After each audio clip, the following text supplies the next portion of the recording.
अगर हम समर्थ हैं, भंडारा ग्रहण करते हैं, किसी का चढ़ाया हुआ किसी मनोकामना पूर्ति हुई तभी उन्हें कर रहा है वो, तो इसमें पुण्य छीन होते हैं। YouTube पर चैनल को सब्सक्राइब कर लीजिएगा।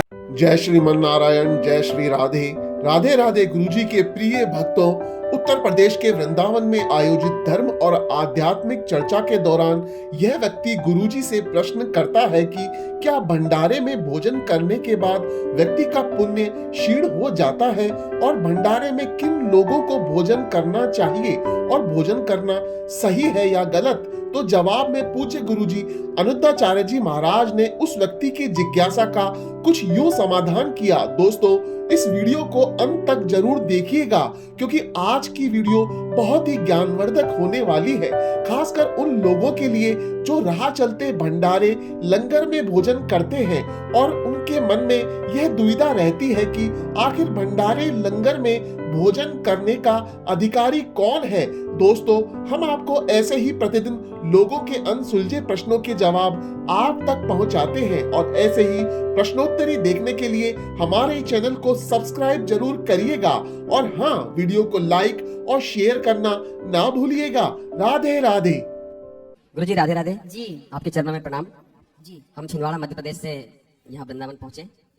महाराज जी को जिज्ञासा है कि अभी कई जगह विभिन्न प्रकार के भंडारे होते हैं, हाँ। तो उन भंडारों को क्या सभी को ग्रहण करना चाहिए या उसके अधिकारी कौन कौन हैं, किसे नहीं करना चाहिए, किसे करना चाहिए, थोड़ा सा विस्तार से समझाइए। प्रसाद है, सब ग्रहण कर सकते हैं। होगा सिर्फ ये कि यदि आप समर्थवान हैं तो आपने, यदि असमर्थ हैं तो आप ग्रहण करिए आनंद से, और समर्थवान है तो भी ग्रहण कीजिए, और यदि आपकी इच्छा है तो आप वहां कोई दान पात्र है तो उसमें अपनी सेवा डाल दीजिए। प्रसाद तो प्रसाद पर सबका अधिकार है। यदि आप नहीं धन दे पाए नहीं तो जो आपने पुण्य किया है उस पुण्य से 5% आपको रोटी खिलाने वाले को मिल जाएगा, पुण्य कट जाएगा। गुरुजी, प्रसाद और भंडारे में क्या कोई अंतर नहीं है? एक ही है, उसी प्रसाद दे दो नाम। भाई भंडारा जब होता है तो लोग यही तो कहते हैं आइए प्रसाद पा लीजिए। सबकी भाषा अलग है, बात वही है। भंडारा भी वही है, लंगर भी वही है, प्रसाद भी वही है, सब कुछ नाम अलग। पंजाब में लंगर बोलते हैं, मध्य प्रदेश में भंडारा बोलते हैं, यहाँ वृंदावन में प्रसाद बोलते हैं। हाँ भैया प्रसाद पालो। लेकिन उसका जो अधिकारी है, मतलब पहला अधिकारी कौन है जो जिसको मिलना चाहिए एक्चुअल में? हर भूखा पहला अधिकारी, जो जिसके पेट में भूख है वही अधिकारी है। और गुरुजी, भक्ष और अभक्ष आजकल मतलब हमारे लोग जो है, यानी हिंदू कहना चाहिए, हाँ। हिंदू लोगों को अभक्ष चीजें नहीं भक्षण करना चाहिए, बहुत से लोग करते हैं, तो उसके बारे में थोड़ा सा आप बताएंगे तो सभी को ज्ञान आप मिलेगा। तो मांस नहीं खाते ना? नहीं, मैं नहीं खाता। तो जो खाते हैं बस उनको सिखाओ, समझाओ, कथाएं सुनवाओ कि तुम ये ना खाया करो, जो खाने योग्य है वही खाओ। इसलिए आज ही कथा में हमने बोला, कथा में खाओ पियो मौज करो, आज हमने बोला ना जी। तो हमने ये बोला कि क्या खाओ, खाने पर विचार कर लो कि क्या खाने योग्य है और क्या खाने योग्य नहीं है। तो जो खाने योग्य है, दाल चावल सब्जी रोटी फल फूल काजू बादाम तो खाओ, मांसाहार नहीं, क्योंकि ये खाने योग्य नहीं है। अब लोग मुर्गी का अंडा खा लेते हैं जी। अब मुर्गी का अंडा क्या है? मुर्गी का अंडा मुर्गी का गर्भ ही तो है, अभी उससे बच्चा निकला नहीं है। अभी मुर्गी उसके ऊपर बैठेगी, सिकाई करेगी, फिर उससे छोटा सा मुर्गी का बच्चा निकलेगा और मुर्गी माँ बन जाएगी जी। एक्चुअली वो अंडा जो है वो कंप्लीट नहीं है, अभी वो मुर्गी का गर्भ है। वो क्या है? मुर्गी का गर्भ है। जैसे भ्रूण हत्या बोलते हैं ना, भ्रूण हत्या, जी। वो मुर्गी का भ्रूण है। जैसे आप किसी स्त्री को 2 महीने का गर्भ है और कुछ यदि दवाई खाए या उसको डॉक्टर निकाले तो वो काट के उसको निकालता है बच्चा, मतलब बच्चा तो है ही है, भले 2 महीने का है पर है ना, वो तो हत्या तो है। उसी प्रकार ये मुर्गी का जो अंडा है ये भ्रूण है जी। अनकंप्लीट बच्चा है, होगा कंप्लीट, आपने कंप्लीट होने नहीं दिया, उसको खा लिया, तो बताइए भ्रूण हत्या का पाप लगेगा कि नहीं? बिल्कुल। और कुछ लोग कहते हैं अंडा तो शाकाहारी है। अरे भाई, भ्रूण कैसे शाकाहारी हो सकता है? इससे बड़ी मूर्खता क्या होगी? और गुरुजी, कुछ लोग कहते हैं जो शराब पीने वाले रहते हैं, हाँ। बोलते हैं कि ये तो फलों का रस है, जूस है। क्या शराब को मतलब नहीं, फलों को उनसे बोलो कि आप अनार निकालो, अनार को जूस बनाओ मिक्सी में, वो जूसर में खाओ पियो, वो तो जूस है। जी।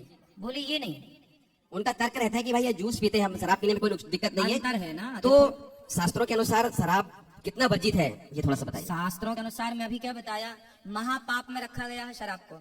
आप जेल जाने वाले जितने जेल के कैदी हैं, ये प्रश्न मेरे से ना पूछकर आप जेल में जो 20 साल की सजा काट रहे कैदी हैं उनसे पूछो कि भैया शराब पीना सही है कि गलत। वो 10 उठक बैठक लगाएंगे, फिर बोलेंगे कि भैया तुम कभी शराब मत पीना, क्योंकि ये शराब का परिणाम कि 20-20 साल की जेल काट रहे हैं केवल शराब के। इसलिए हमारे ऋषि मुनियों ने शराब को महापाप बताया है।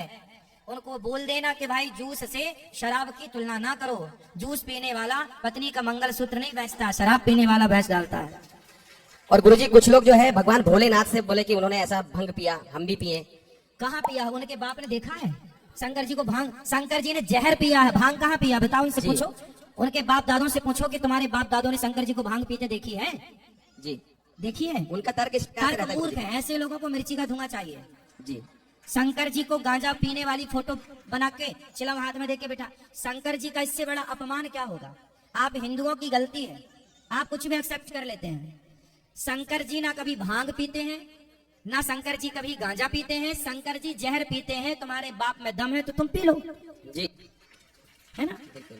शंकर जी जो पीते हैं वो पियो। शंकर जी ने इस भांग कहाँ पी, कहाँ लिखा है? लोग कहते हैं भांग चढ़ती है। अरे भाई, ये चढ़ने का सिस्टम क्या है मैं आपको बताऊं। एक शराबी मेरे पास आया, बोले गुरुजी आज से मैं शराब नहीं पीऊंगा, ये शराब मैं आपके चरणों में चढ़ा रहा हूं। तो अब बताओ इसका मतलब ये छोड़ी कि अनिरुद्धाचार्य को शराब चढ़ती है? जी, भाई उसने चढ़ाई मतलब छोड़ी, चढ़ाई मतलब छोड़ी।